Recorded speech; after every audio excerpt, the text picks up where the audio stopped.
नमस्कार, यो एभेन्यूज खबरको संकेत हो। तपाई अहिले एभेन्यूज@7 मा हुनुहुन्छ। म सुसन रामदाम। प्रारम्भमा मूल खबर। उपनिर्वाचनको सम्पूर्ण तयारी पूरा। भोलि बिहान 7 बजेदेखि 5 बजेसम्म मतदान। ढुक्क भएर मतदानमा सहभागी हुन निर्वाचन आयोगको अपिल। विराटनगरमा शव यात्राका क्रममा पहिचान पक्षधर र प्रहरी बीच झडप। 6 सुरक्षाकर्मी सहित 12 जना घाइते। राज्य र निजी क्षेत्रले अनुचित सोच नत्यागेसम्म अर्थतन्त्रले गति नलिने प्रधानमन्त्रीको भनाई। निजी क्षेत्रलाई अप्ठ्यारो पार्ने काम गर्न नदिने प्रतिबद्धता। कम्युनिस्ट आन्दोलन विचलनतर्फ गइरहेको नेताहरूको भनाई। स्थापना दिवसको अवसरमा एक अर्काप्रति आरोप प्रत्यारोप। विचलनतिर राजनीति चालाकी। इस्लाम धर्मावलम्बीले ईद उल फित्र पर्व मनाए। सामूहिक नमाज पढेर एक आपसमा खुसी साटासाट गर्ने प्रचलन। र एसीसी प्रिमियर कपमा साउदी अरेबियाको पहिलो जित। कतारलाई 7 विकेटले पराजित। अर्को खेलमा कुवेतले बहराइनलाई 2 विकेटले हरायो।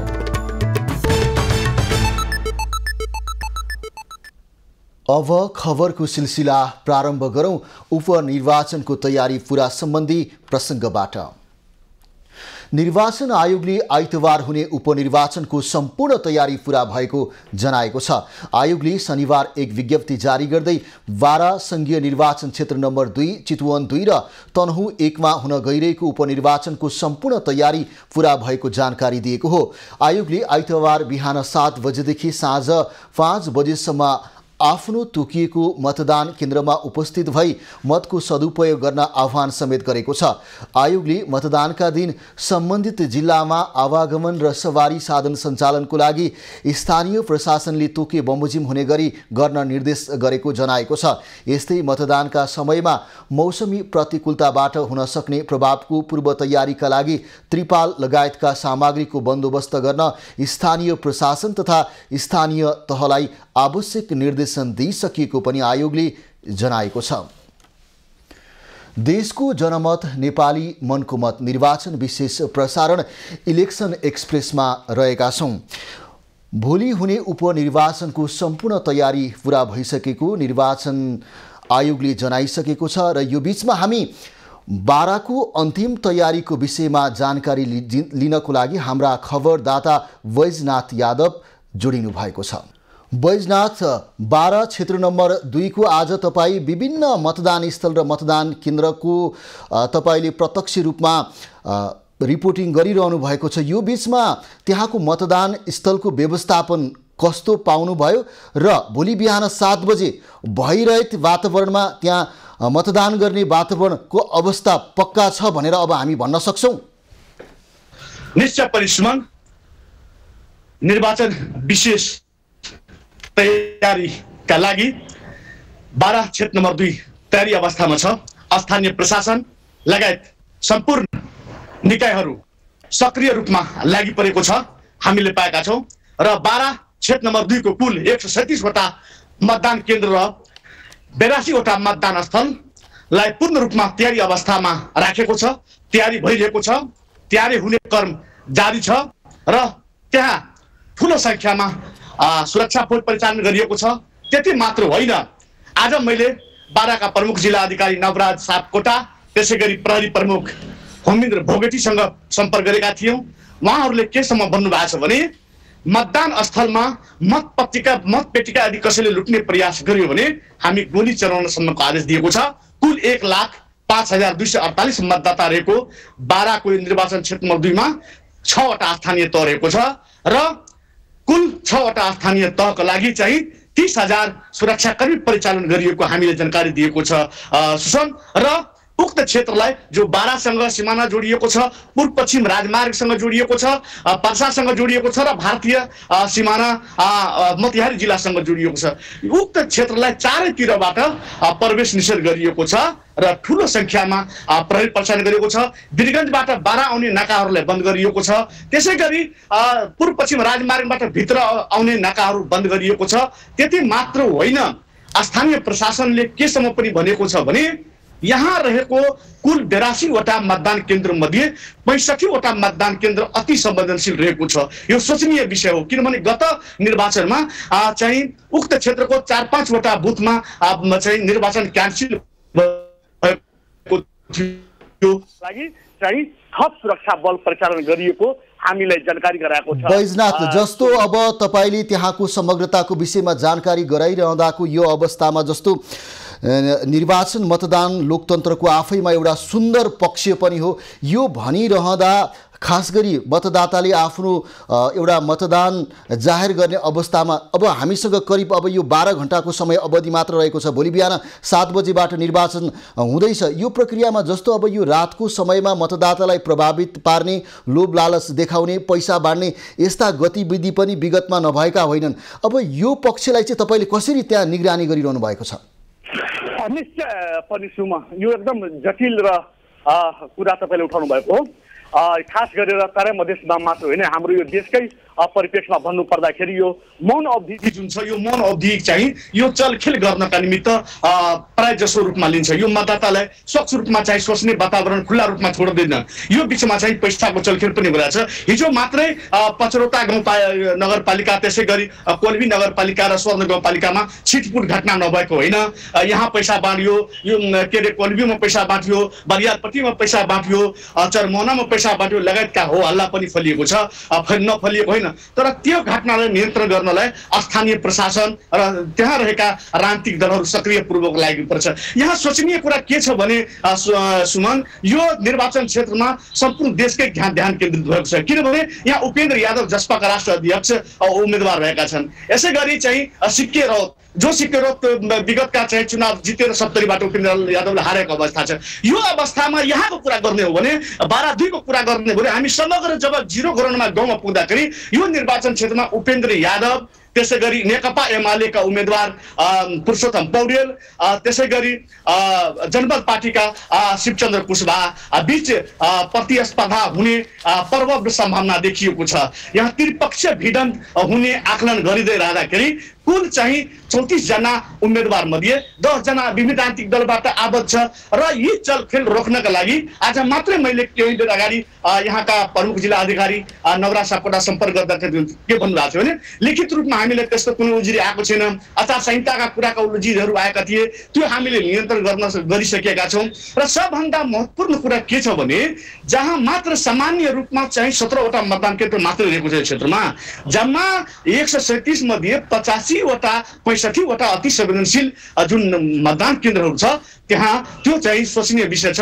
किनभने अब अन्तिममा यो बताइदिनुहोस्, त्यहाँको चाहिँ मौसमको स्थिति के छ? भोलि बिहान एकदमै राम्रो माहौलमा मतदान गर्ने अवस्था हुन सक्ने सम्भावना के छ? छैन। आज अलिकति मौसम विभागले पनि यो कुरा अगाडि नै भनिसकेको छ र मौसम, यहाँका मौसम पनि आज दिउँसो घाम लागे तापनि अहिले चाहिँ अलिकति यो पानी पर्ला कि भन्ने किसिमको देखिएको छ। पानी नपर्दाखेरि झन् राम्रो हुन्छ, तर मौसमको कुरा भन्न सकिँदैन। तर मौसमको लागि मध्यनजर पूर्व तयारी पनि गरेका छन्। ठाउँमा हामी पुग्दाखेरि मतदान केन्द्रहरूमा त्यहाँ चाहिँ खास गरेर त्रिपालहरू र पालहरू झुन्ड्याएर कतिपय यस्तो मतदान केन्द्रहरू छन् सुमन जहाँ चाहिँ मतदाताहरूको लागि चाहिँ राख्ने मतपेटिका चाहिँ राख्ने ठाउँ पनि नभएको छ। अब कुन अवस्थामा कसरी उहाँहरूले यो निर्कोर गरेको छ।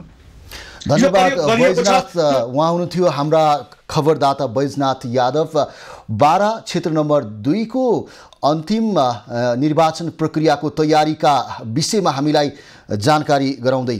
दर्शकबिन, भोलि बिहान 7 बजेबाट उपनिर्वाचन हुँदैछ र यसको लागि निर्वाचन आयोगले सम्पूर्ण तयारी पुरा भएको र निर्वाचन प्रक्रियामा भयरहित वातावरणमा हुने भएकाले निश्चिन्त भएर ढुक्क भएर आफ्नो यो निर्वाचन प्रक्रियामा भाग लिन र आफ्नो मत जाहेर गर्न निर्वाचन आयोगले आग्रह गरेको छ। बाराको विषयमा जानकारी गराउनु पर्दाखेरि यहाँ खास गरी पुराना परम्परागत पार्टी र यसै गरी नयाँ पार्टी बीचमा नै एक किसिमको कडा प्रतिस्पर्धा हुन सक्ने आकलन गर्न सकिन्छ। बारा क्षेत्र नम्बर 2 आफैमा पनि एउटा चासोको विषय बनेको छ। अध्यक्ष उपेन्द्र यादव जो जसपाबाट रहेका छन्, जनमत पार्टीका तर्फबाट शिवचन्द्र कुशवा, एमालेका तर्फबाट पुरुषोत्तम पौडेल र रासपाका तर्फबाट रमेश खरेल लगायतका उम्मेदवार रहेका छन्। अब हामी सिधा चितवनतर्फ लाग्दैछौँ। चितवन क्षेत्र नम्बर 2 पनि निकै चासोको साथमा हेरिएको छ र यो बीचमा हाम्रा वरिष्ठ खबरदाता प्रकाश गेवाली जोडिनु भएको छ।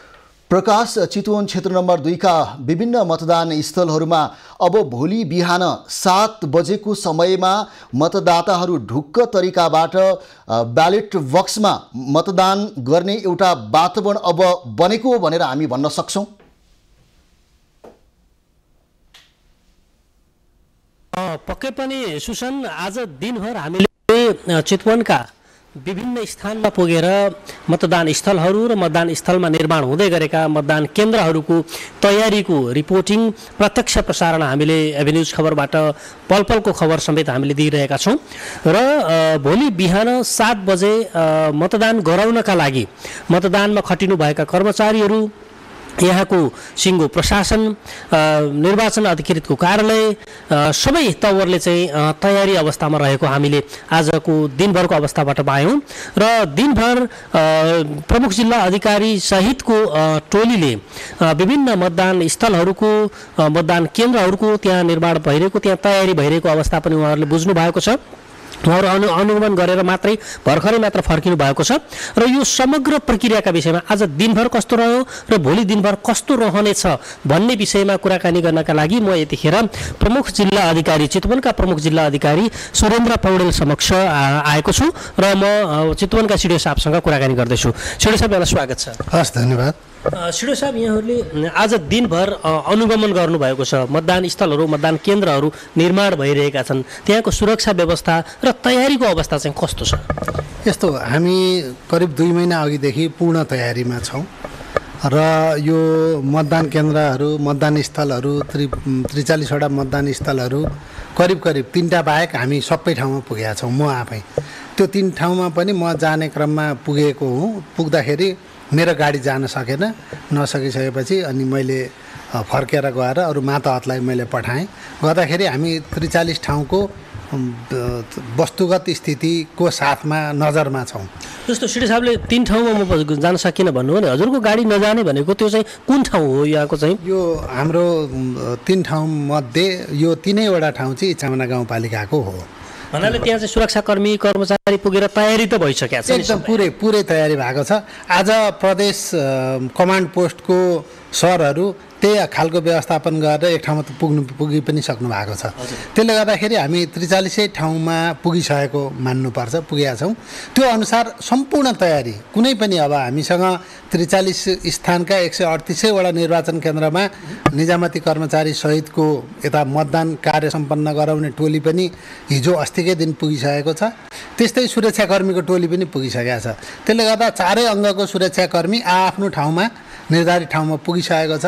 निर्वाचनको सन्दर्भ अब तयारीले कुनै पनि बाँकी छैन। सर, अघि भन्नुभयो नि भौगोलिक अवस्था अलिकति हाम्रो सिडिओ साहबकै गाडी त्यहाँ पुग्न सकेन भने सर, हामी अहिले जुन ठाउँ बसिरहेका छौँ भरतपुर महानगरपालिकाको अत्यन्त सुगम ठाउँ होइन, सिडिओ साहबकै क्वार्टरमा बसेर अहिले हामीले कुराकानी गरिरहेका छौँ भने तपाईँ जुन ठाउँसम्म पुग्नुभयो नजिकै होइन, भनेको यसको भौगोलिक अवस्था अहिले टेलिभिजन हेर्ने आम दर्शकहरूलाई प्रष्ट बुझ्ने गरी यो निर्वाचन क्षेत्रको भौगोलिक अवस्था, त्यहाँको वस्तुस्थितिको बारेमा अलिकति बताइदिनुहोस् न। यस्तो हो, अब चितवनको सन्दर्भको कुरा गर्ने हो, हामीले जुन नारायणघाट भरतपुर देख्छौँ त्यो मात्रै चितवन होइन, सौराहा मात्रै चितवन होइन। त्यसले गर्दाखेरि यो चितवन भनेको अहिलेको निर्वाचन क्षेत्र 2 जुन छ, इच्छा कामना गाउँपालिका भनेको सम्पूर्ण रूपले महाभारत पहाडको क्षेत्र हो। मुगलिन समग्रमा बुझ्दाखेरि मुगलिनभन्दा माथिल्लो भेग। त्यहाँ 7 वटा वडा छन्, 15,000 भन्दा बढी मतदाताहरू छन्। त्यस्तै त्यो 7 वटा वडा पुरै महाभारतको पहाडले घेरिएको ठाउँ हो भनेदेखि कालिका नगरपालिकाको 2टा वडा 10 र 11 नम्बर वडा पनि चुरेर महाभारत रेन्जमा पर्छ भने भरतपुर महानगरपालिकाको 29 नम्बर वडा त्यो जुन वडा चाहिँ महाभारत र चुरे रेन्जमा पर्छ। त्यसले गर्दाखेरि समग्रमा चुरे रेन्ज र भित्री मधेसको खण्डले बनिएको निर्वाचन क्षेत्र छ। यस हिसाबले पनि हामी संवेदनशील भौगोलिक अवस्था भएको स्थानमा चाहिँ निर्वाचन गराउँदैछौँ होइन त? एकदम। यो अरू पहाड यी भन्दा विकट ठाउँहरू पनि धेरै छन् नेपालमा।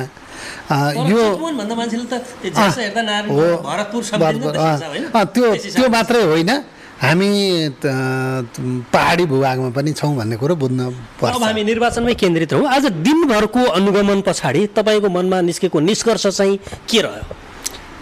निर्वाचन शान्तिपूर्ण सम्पन्न हुन्छ भन्ने निष्कर्ष अनि यही नै हो। कति कर्मचारीहरू, कति सुरक्षाकर्मीहरू यहाँहरूले खटाउनु भएको छ? अब यस्तो सुरक्षाकर्मी नेपाल प्रहरीको निर्वाचन केन्द्रितै ड्युटी भनेर 1300+ छ भने सशस्त्र प्रहरीको 300+ छ, नेपाली सेना 400+ सङ्ख्यामा छ भने राष्ट्रिय अनुसन्धानको झन्नै 50 को हाराहारीमा छ कर्मचारी मात्रै भने निजामती कर्मचारीहरू 670 जना छन्। त्यसमा थप चाहिन्छ भनेर हामीले 767 जनालाई स्ट्यान्ड बाई राखेका छौँ। अरू बाँकी करिब 100लाई स्ट्यान्ड बाई राखेका छौँ, कुनै अप्ठ्यारो पर्ने बित्तिकै अर्को सब्स्टिच्युट गर्न सकियोस् भनेर। त्यो बाहेक प्रदेश कमान्ड पोस्ट, प्रदेश सुरक्षा समन्वय समितिबाट निरन्तर निगरानी भइरहेको छ। हामी जिल्ला कमान्ड पोस्ट, जिल्ला सुरक्षा समितिबाट खटाइएका अन्य सुरक्षाकर्मीहरू पनि छन्।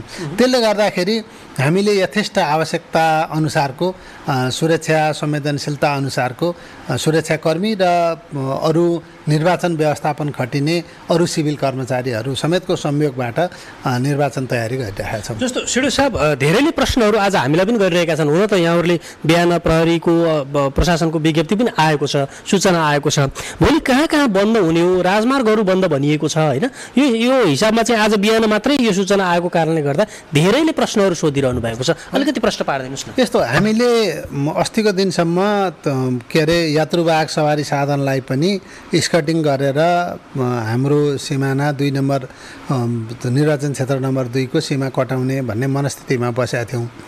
तर पछिल्लो अवस्था गणना गर्दै जाँदाखेरि देशैभरिका अगुवा कार्यकर्ताहरू, देशैभरिका व्यक्तिहरू को चहल पहल वृद्धि भएको अवस्था र सवारी साधनहरू 4 चक्के 2 चक्के लगायतका सवारी साधनहरूको बढ्दो क्रियाशीलताले गर्दाखेरि यदि यही खण्डमा सबै सानाभन्दा साना छौडा र नाकाहरूमा, छेडा र नाकाहरूमा हामीले सुरक्षाकर्मी खटाउन यदि कथन कदाचित नसकिएको अवस्था भयो भने निर्वाचन सुरक्षामा गम्भीर असर पर्न सक्ने सम्भावनालाई देखेर हामीले अति आवश्यकीय सेवाका निर्वाचन आयोगले एउटा सवारी मापदण्ड, निर्वाचनका दिन सवारी सञ्चालन सम्बन्धी मापदण्ड स्वीकृत गरेको छ। त्यो स्वीकृत मापदण्ड बमोजिम सवारी पास लिनु नपर्ने सवारी साधनहरू क ख ग घ ङ गरेर धेरै ट ठ डसम्म छ। त्यसमा कस्ता कस्ता सवारी साधनहरू सञ्चालन गर्ने भनेर ती सवारी साधनहरू यथावत सञ्चालन हुने। त्यो बाहेकका जुन यात्रुवाहक सवारी साधन छन् ती सवारी सबै राजमार्गहरू बन्द हुन्छ। ती सवारी साधनहरू चाहिँ हामीले आजै बेलुकादेखि विभिन्न क्षेत्रबाट, देशका पूर्व तथा पश्चिमका क्षेत्रहरूबाट बिहान 6 बजे भित्रमा कटिसक्ने गरी आउन् ती गाडीहरू। केही 1-2 घण्टाको अन्तरालमा गाडीलाई व्यवस्थापन गरिदियो भने कट्न सक्छ। त्यसले गर्दाखेरि कि बिहान 6 बजे भित्रमा, 7 बजे भित्रमा चितवन जिल्ला निर्वाचन क्षेत्र नम्बर 2 कट्ने गरी आउन् कि बेलुका 6 बजेबाट मात्रै आउन् भनेर बिहान 6 बजेदेखि बेलुका 6 बजेसम्म चाहिँ चितवन भएर चल्ने राजमार्ग बन्द हुन्छ। बन्द भनेको सम्पूर्ण रूपले बन्द होइन, अत्यावश्यक सेवा बाहेक। र अन्तिम प्रश्नमा छौँ हामी सिडो साहब, यहाँहरूले भयरहित वातावरणमा यो उपनिर्वाचन चाहिँ भोलि सम्पन्न गर्दै हुनुहुन्छ, यसको गणना गरेर नतिजा पनि त्यही चरणमा निकाल्नु। हजुर, त्यही नै हो। हामीले गणनाको पनि पूर्व चरण हामीले तयारी पुरा गरिसकेका छौँ। जुन गणनास्थलमा आवश्यक पर्ने सामग्रीहरूको यथोचित प्रबन्ध भइसकेका छ। गणनामा प्रयोग हुने कर्मचारीहरूको एनालाइसिस गरेर हामीले लिस्टिङ गरिसकेका छौँ। त्यसले गर्दाखेरि मुख्य निर्वाचन अधिकारीज्यूबाट त्यो निर्वाचन सम्पन्न भएर बुझ्ने बित्तिकै राजनीतिक दल र उम्मेदवार प्रतिनिधिहरूसँग सर्वदलीय सर्वपक्षीय बैठक राखेपछि तत्काल गणना गर्ने वातावरण निर्माण गरिसकेका छौँ। सिडो साहबलाई धेरै धेरै धन्यवाद। दर्शकवृन्द, हाम्रो साथमा हुनुहुन्थ्यो चितवनका प्रमुख जिल्ला अधिकारी सुरेन्द्र पौडेल।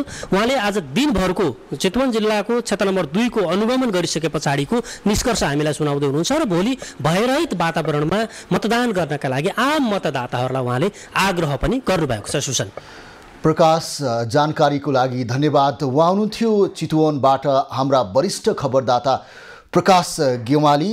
त्यहाँका प्रमुख जिल्ला अधिकारी सुरेन्द्र पौडेलसँग कुराकानी गर्दै सुरक्षा व्यवस्थापन र विभिन्न त्यहाँको निर्वाचनको अन्तिम तयारीका विषयमा कुराकानी गर्दै चितवन निकै चासोको रूपमा हेरिएको छ। खास गरी नयाँ राजनीतिक दलहरू जो उदय भएका छन् तिनीहरू निकै उत्साहित अवस्थामा छन् भने परम्परागत पार्टीहरू पनि आफ्नो वर्चस्वलाई कायम राख्ने दौडमा रहेका छन् र यसले गर्दाखेरि अब नयाँ र पुराना पार्टीहरूको बीचको अबको राजनीतिक गन्तव्य कसरी अगाडि बढ्छ भन्ने सवाललाई लिएर पनि यो उपनिर्वाचनले एउटा चित्र प्रदर्शन गर्छ भन्ने सवाललाई लिएर पनि दलहरूले खास गरी आफ्नो प्रतिष्ठाको विषय बनाएका छन्। खबरको सिलसिला अझै जारी छ, हामीसँगै रहनुहोला। गोपाल, तपाईँ तनहुँ क्षेत्र नम्बर 1 को विभिन्न मतदान स्थलमा गएर आज अनुगमन तथा रिपोर्टिङ प्रत्यक्ष रूपमा गरिरहनु भएको छ। भोलि बिहान 7 बजेबाट जुन मतदान प्रक्रिया सुरु हुँदैछ, अब आम मतदाताले भोलि बिहान मतदान ढुक्क तरिकाले गर्ने वातावरण बनेको हो भनेर यो घडीमा हामी अब ढुक्कसँग भन्न सक्छौँ।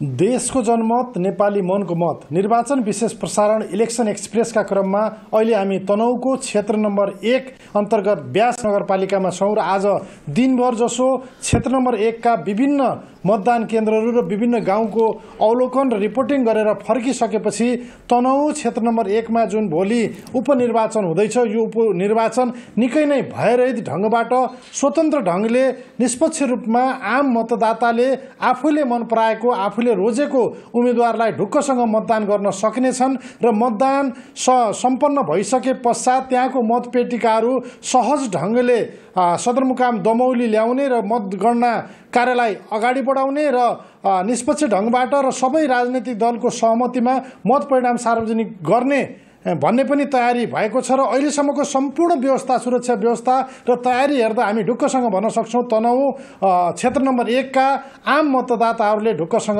मतदान गर्न सक्छन्। गोपाल, तपाईँले यसअघि रिपोर्टिङ गरिरहँदाको अवस्थामा पानी परिरहेको अवस्था थियो र अहिले के छ मौसमको अवस्था, यो मौसमलाई मध्यनजर गरेर कस्तो व्यवस्थापन गरिएको छ त्यहाँ?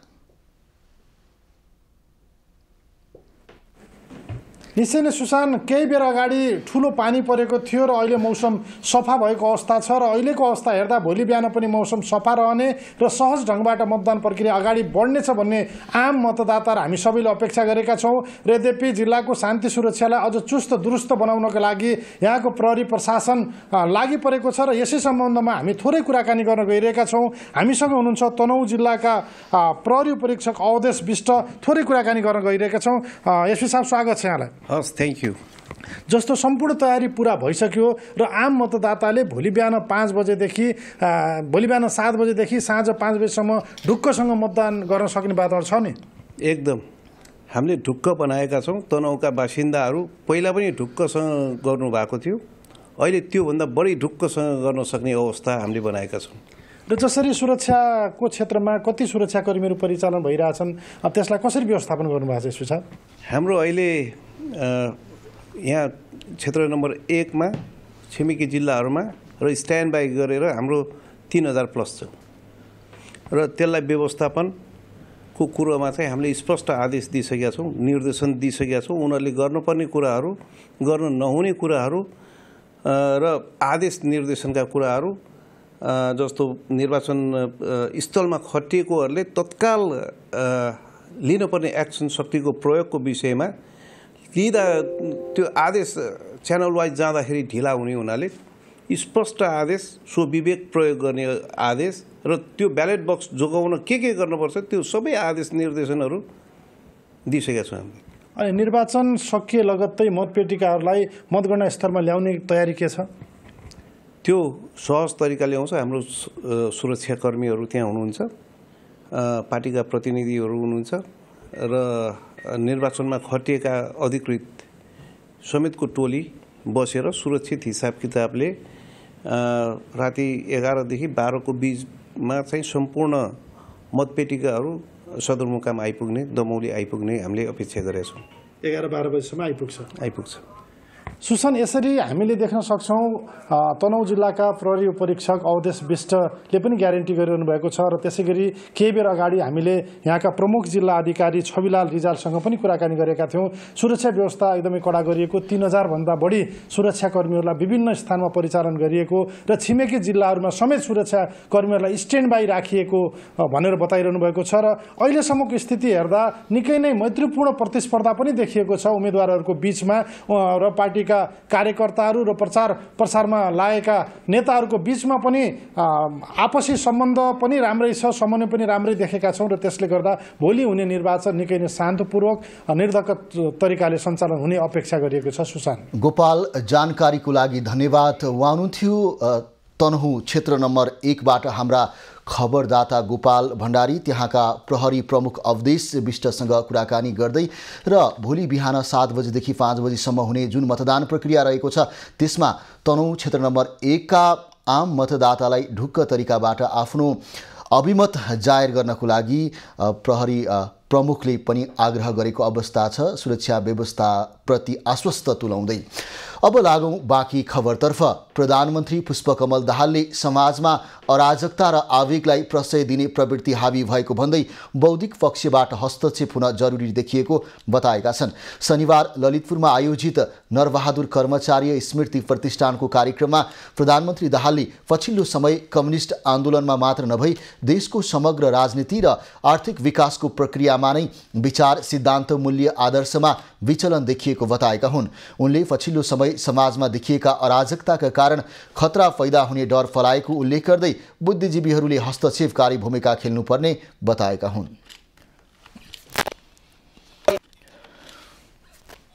खाली कम्युनिस्ट आन्दोलनभित्र मात्रै होइन, देशको समग्र राजनीतिमा पनि, समग्र आर्थिक विकासको चाहिँ प्रक्रियामा पनि विचार, सिद्धान्त, मूल्य, आदर्शबाट विचलनतिर राजनीति जाला कि भन्ने खतरा पैदा भएको छ। प्रधानमन्त्री दाहालले इतिहासको चक्कालाई धकेल्न खोज्ने प्रवृत्ति रोक्न आफू सक्षम रहेको पनि बताए। कार्यक्रममा नेकपा एकीकृत समाजवादीका अध्यक्ष माधव कुमार नेपालले वर्तमान कम्युनिस्ट सरकार कतिपयलाई नपचेको दाबी गरे। उनले सहमतिपछि पनि मिटर ब्याजीहरू आन्दोलनमा उत्रिरहेको भन्दै उनीहरूलाई परिचालन गरी षड्यन्त्र रचेको हुन सक्ने आरोप समेत लगाए। फेरि पनि मिटर ब्याजीहरूबाट पीडित सम्भवतः होला, त्यहाँ बसिरहेथे, त त्यो किन त्यस्तो भइरहेको छ? सम्भवतः सरकारले त्यत्रो सहमति गरिसकेपछि र आयोग पनि बनाइसकेपछि, छानबिन गर्ने र बदमासलाई दण्डित गर्ने कुरा भइसकेपछि किन हामीले विश्वास दिलाउन सकिरहेका छैनौँ त्यो थाहा भएन। तर एउटा अनेक खालका षड्यन्त्र पनि हुन सक्दछ। कार्यक्रममा उपप्रधान एवं गृहमन्त्री नारायण काजी श्रेष्ठले कम्युनिस्ट पार्टीहरूमा वैचारिक सांस्कृतिक समस्या बढ्दै गएको बताए। उनले वैचारिक सांस्कृतिक सङ्कटलाई समाधान गर्न ठूलो वैचारिक सांस्कृतिक रूपान्तरण महाअभियान सुरु गर्नुपर्नेमा जोड दिए।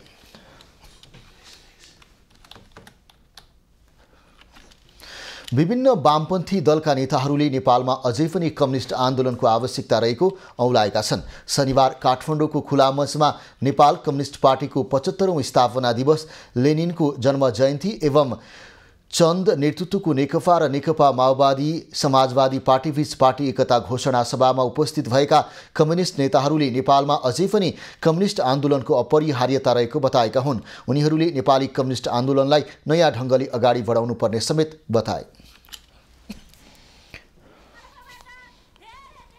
नेपाल कम्युनिस्ट पार्टी नेकपा बनायो तर त्यसको एकता पनि टिक्न सकेन। किन सकेन? किन हामी एक ठाउँमा बस्न सक्दैनौँ? किन हामी बहस विवाद पार्टीभित्र गर्न सक्दैनौँ? किन बहुमतको निर्णय मान्न सक्दैनौँ? किन हामी साझा उद्देश्यका निम्ति मिलेर जान सक्दैनौँ? यो विषयमा हामीले अहिले पनि ठन्डा दिमागले सोच्नुपर्ने आवश्यकता छ। जो कम्युनिस्टहरूले देशैभरि खोला नाला पहाड गल्ली जहाँ जहाँ हामी पुग्यौँ, जहाँ जहाँ बलिदान गऱ्यौँ, सबैलाई हामी अगाडि उभ्याएर चाहिँ हामी नयाँ तरिकाले सोच्न चाहन्छौँ।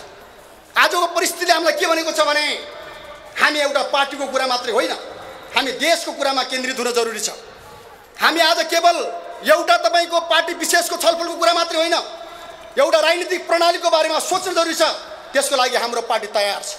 हामीले क्रान्तिका निमित्त सबै मोर्चा खोल्नुपर्छ, एउटा मोर्चा मात्रै होइन। सिंहदरबारमा बसेकाहरूले अवसरको क्रान्तिको अवसरको आधार पार धारे हात लाएर मात्र गाली गरेर हुँदैन। संसदीय मोर्चामा रहनुभएका साथीहरूले संसदीय मोर्चाबाट लड्नु। सडकमा हामी छौँ, तपाईँहरूले सडकबाट सचेत प्रयत्न गर्नु जरुरी छ। प्रतिगमनलाई सच्याउने एउटै आधार समाजवादी स्थापना रहेको उनीहरूको भनाइ छ। त्यसका लागि विभिन्न कारणले फुटेका र सच्चा कम्युनिस्ट शक्तिहरू एकै ठाउँमा उभिनुको विकल्प नरहेको उनीहरूको जोड छ।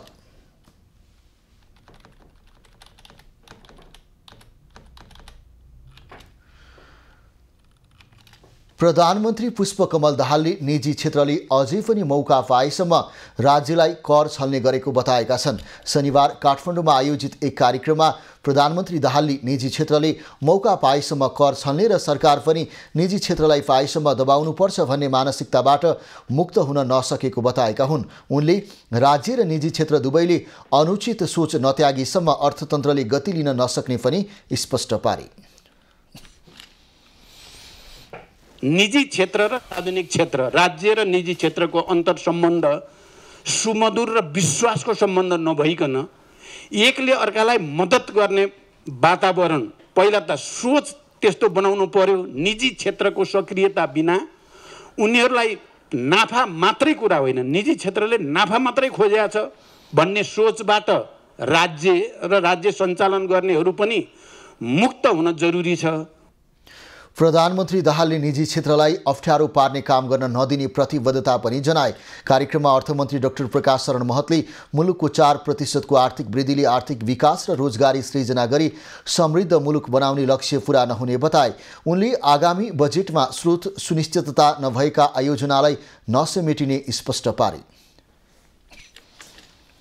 यो चाहिँ फिस्कल पोलिसीको एउटा समानान्तर रूपमा लक्ष्य भनेको आर्थिक वृद्धिलाई बढाउने। यो 4% को आर्थिक वृद्धिले हामीले जुन चाहिँ दीर्घकालीन लक्ष्य राखेका छौँ, आर्थिक विकासको, जनताको रोजगारी र समुन्नतिको आकाङ्क्षा छ, त्यो पुरा हुन सक्दैन। त्यस हुनाले त्यसतर्फ हामी चाहिँ उन्मुख हुन्छौँ भन्ने म विश्वास दिलाउन चाहन्छु। अर्थमन्त्री महतले निजी क्षेत्रको आत्मविश्वास फर्काउन आफूले काम गर्ने प्रतिबद्धता जनाए। कार्यक्रममा नेपाल उद्योग वाणिज्य महासङ्घका अध्यक्ष चन्द्रप्रसाद ढकालले बैंकिङ प्रणालीमा 2 खर्ब तरलता भए पनि बैंकको ब्याज दर उच्च भएका कारण कर्जा प्रवाह हुन नसकेको बैंकिङ प्रणालीमा करिब 2 खरब जति रुपियाँ तरलता हुँदाहुँदै पनि वास्तवमा अहिले कर्जा प्रवाह भइरहेको चाहिँ छैन। यसको 2टा चाहिँ कारण छन्। पहिलो, ब्याज दर चाहिँ अझै पनि चाहिँ उच्च चाहिँ छ। त्यसकारण ब्याज दर कम गर्न तत्काल केन्द्रीय बैंक र सरकारले नीतिगत अवलम्बन गर्नुपर्छ भन्ने निजी क्षेत्रको चाहिँ धारणा रहेको छ।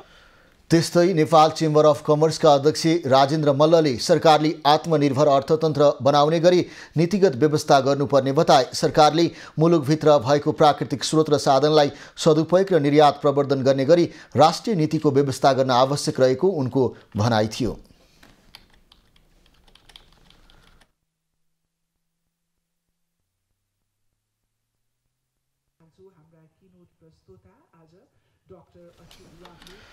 नेपालगञ्जको फुलटेकरामा रहेको ब्रिनोज कान अस्पताल विवादमा तानिएको छ। व्यवस्थापन समितिले प्रमुख कार्यकारी अधिकृत डाक्टर पूरण बहादुर थारूलाई अवकाश दिएसँगै अस्पतालमा विवाद सुरु भएको हो।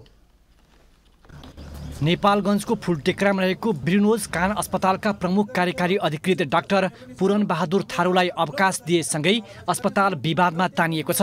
व्यवस्थापन समितिको गत चैत 14 गते बसेको बैठकले थारूलाई अवकाश दिने निर्णय गरेको थियो। सो निर्णयपछि पूरण पक्षधर आन्दोलनमा उत्रिएको छ। अस्पतालका अध्यक्ष विमल कुमार टण्डनले विवादकै बीच गर्न लागेको साधारण सभा पूरण पक्षले स्थगित गराएको छ। समावेशीको निमित्त महिला पुरुष सबैलाई समावेश गर्नको लागि यहाँ हेर्नु होला कार्य समितिमा एकजना पनि महिलाको उपस्थिति छैन। त्यसले गर्दाखेरि हाम्रो महिलाको पनि त्यस्तै प्रतिनिधित्व हुनु पर्यो।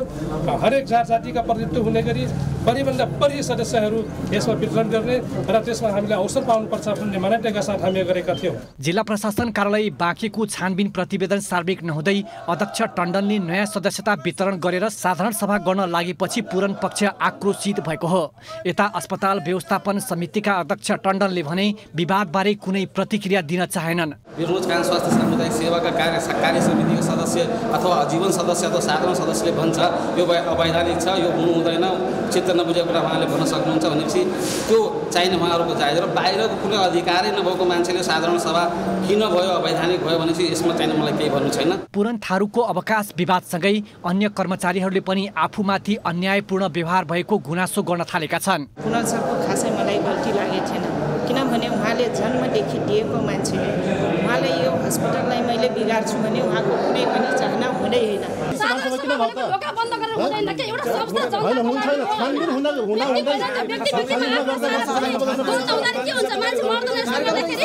अस्पताल व्यवस्थापन पक्ष र कर्मचारीको विवादले अस्पतालमा उपचार सेवामा भने गम्भीर असर परेको छ। नागरिक समाजले विवाद छिटो समाधान गर्न दबाब दिइरहेका छन्। नेपालगञ्ज ब्युरोको रिपोर्ट।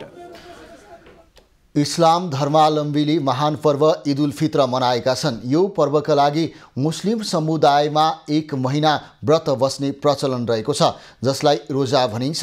1 महिनासम्म चल्ने रमजान पर्वमा निराहार बस्छन्। प्रातःकालमा हलुका खानेकुरा खाएर दिनभर निराहार बस्ने मुसलमान व्रतालु सूर्यास्त भएपछि इफ्तार मिठो खानेकुरा खाएर रोजा खोल्ने चलन रहेको छ। रमजान उर्दू क्यालेन्डर अनुसार हिजरी सम्बत 1444 हो भने रमजान महिना 9औं महिना हो। रमजान महिनामा नै मुसलमानको सबैभन्दा ठुलो ग्रन्थ कुरान अवतरण भएको हो भन्ने मान्यता रहेको छ। दान दिनु, गरिब र दिन दुखीलाई सेवा गर्नु यो महिनाको ठुलो विशेषता हो। रमजानमा व्रत बस्ने आज साँझ पश्चिम दिशामा आकाश हेरेर चन्द्रमा हेर्ने र चन्द्रमा नजर आएमा अत्याधिक खुसी हुने र एक आपसमा ईद मुबारक बधाई साटासाट गर्ने प्रचलन रहेको छ। ईद उल फित्र मनाउनको लागि आज मुसलमान ईदगाह वा मस्जिदमा भेला भएर सामूहिक रूपमा नमाज पढ्ने गर्दछन्। बाँकेमा इस्लाम धर्मावलम्बीहरूले ईद पर्व धुमधामका साथ मनाएका छन्। बाँकेको नेपालगञ्ज स्थित बीपी चोकमा रहेको ईदगाहमा सामूहिक नमाज पढेर 1 महिने रमजान व्रतको अन्त्य गर्दै ईद पर्व मनाएका हुन्। नेपालगञ्जमा ईद पर्वलाई सामाजिक सद्भावको रूपमा मनाइएको छ। उनीहरूले आफ्नो र देशमा उत्पन्न आर्थिक सङ्कटको अन्त्यको याचना समेत गरेका छन्। मुस्लिम धर्मावलम्बीहरूको महान चाड ईदमा सबै धर्म समुदायले एक अर्कामा शुभकामना साटासाट गर्दै एक आपसमा खुसी साट्दै यो पर्व मनाउँदैछन्। 1 महिने लामो रोजा अर्थात् व्रत बसेर मुस्लिम समुदायले आज नेपालगञ्जको बीपी चौकमा रहेको ईदगाहमा पुगेर नमाज पढ्दै गर्दा अन्य धर्म र समुदायका मानिसहरूले पनि साथ दिएका छन्। आज हामीहरू यहाँ तपाईको नेपालगञ्जवासीलाई पनि शुभकामना दिँदै चाहन्छु। अरू यो देशमा अमन र शान्ति होस्। जुन यो अहिले तपाईको क्राइसिसको छ पनि त्यो पनि मेरो दुआ छ अल्लाह तालासँग कि यो सबै क्राइसिस र यस्तो मान्छेलाई परेशानी परिरहेको छ यो सबै अल्लाह तालाले दूर गरोस्। नेपालगञ्ज शहर सामाजिक सद्भावको शहर भएको उल्लेख गर्दै मुस्लिम समुदायको ईद उल फित्र ईद पर्व सामाजिक सद्भाव र मेलमिलापको पर्वको रूपमा आपसी सद्भाव र एकतालाई शान्ति अमन चयनका रूपमा लिएका छन्। रमजान 1 महिने विशेष चाड भएकाले 30 दिनसम्म व्रत बसेर ईद मनाइने र ईदका अवसरमा गरिने व्रतले सुख शान्ति प्राप्त हुने धार्मिक विश्वास रहिआएको छ। सबैको लागि हाम्रो लागि मात्रै होइन शिक्षक सबै हामी सबै दाजुभाइ सबै मिलेर चाहिँ आज ईद बनाएको यो 1 महिनाको खुसी मान्नताले चाहिँ हामीले चाहिँ यो ईद बनाएको दिएको रहेछ। हामीले चाहिँ अब सबै दाजुभाइ दिदीबहिनीहरूलाई आफ्नो दुकान सबै मान्छेलाई घरमा पनि बोलाउने मिठाई खुवाउने समय खुवाउने कुरामा राख्छौँ। यस अवसरमा दुखी गरिबलाई आफ्नो कमाईको केही प्रतिशत दान गर्ने प्रचलन पनि रहिआएको छ। ईदका अवसरमा मिठो परिकार खाने, इष्टमित्र बीच भेटघाट गर्ने, विगतका गल्ती कमी कमजोरीलाई त्याग्दै सुख शान्ति र अमन चयनको कामना गर्दै अगाडि बढ्ने प्रचलन रहेको मुस्लिम अगुवाहरू बताउँछन्। नेपालगञ्ज ब्युरोको रिपोर्ट। खबरको सिलसिला अझै जारी छ, हामीसँगै रहनुहोला। अब पालो एभिन्यू जाट स्पोर्ट्सको।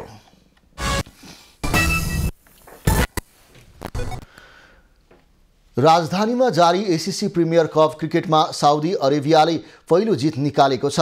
शनिबार त्रिवी मैदानमा भएको समूह ए को खेलमा साउदीले कतारलाई 7 विकेटले पराजित गरेको हो।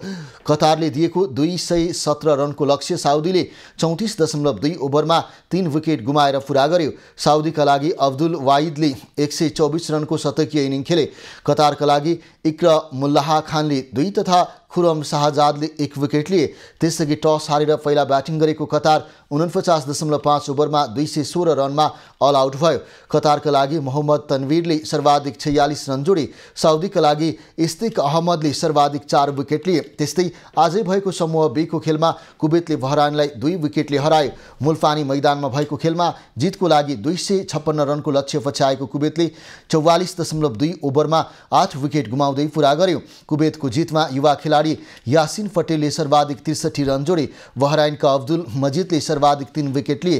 त्यसअघि टस हारेर पहिले ब्याटिङ गरेको बहराइनले निर्धारित 50 ओभरमा 7 विकेट गुमाउँदै 255 रन बनाएको थियो। बहराइनका लागि तल्लो क्रममा इमरान अनवारले सर्वाधिक 53 रन बनाए। कुवेतका सैयद मोनिबले सर्वाधिक 4 विकेट झारे। प्रतियोगितामा हरेक समूहबाट शीर्ष 2 टोलीले सेमिफाइनलमा स्थान बनाउनेछन्। फाइनल हुँदै विजेता टोलीले एसिया कपमा भारत र पाकिस्तानसँग खेल्न पाउनेछ।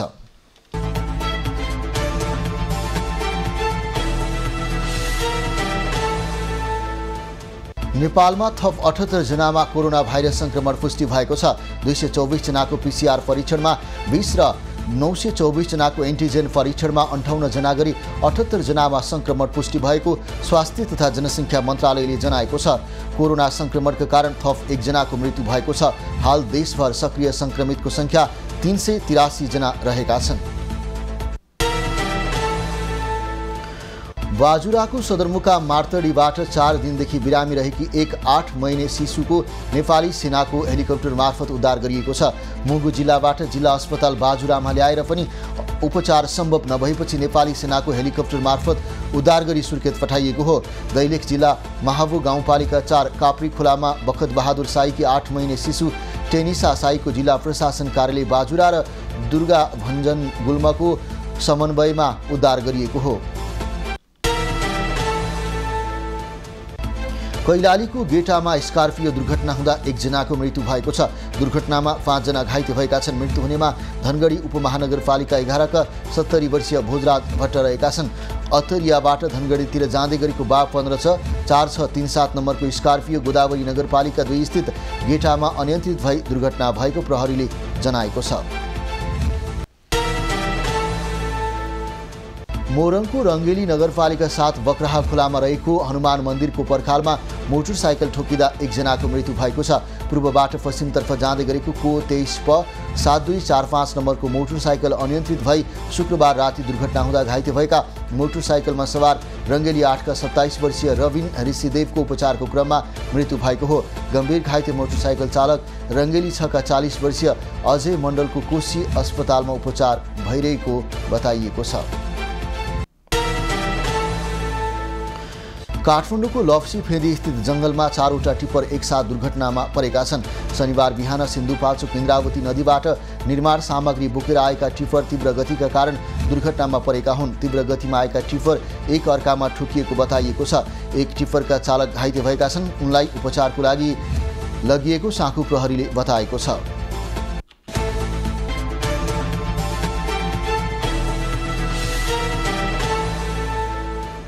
अब पालो एभिन्यूज आट मौसमको।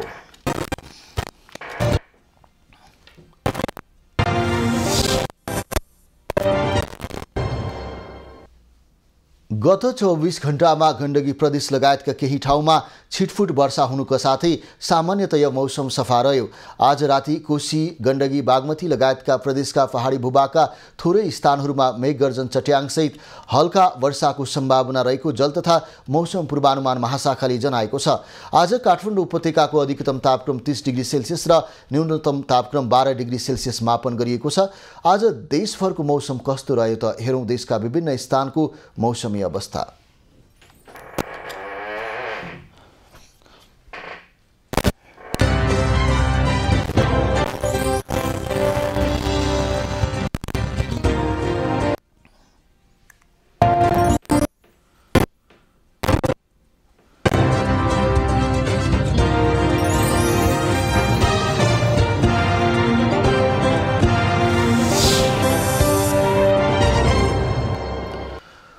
अहिलेलाई खबरको क्रम यति नै। एभिन्यूज खबरका यी सहित अन्य विस्तृत खबरको लागि www.avnews.tv लगइन गर्न सक्नुहुनेछ।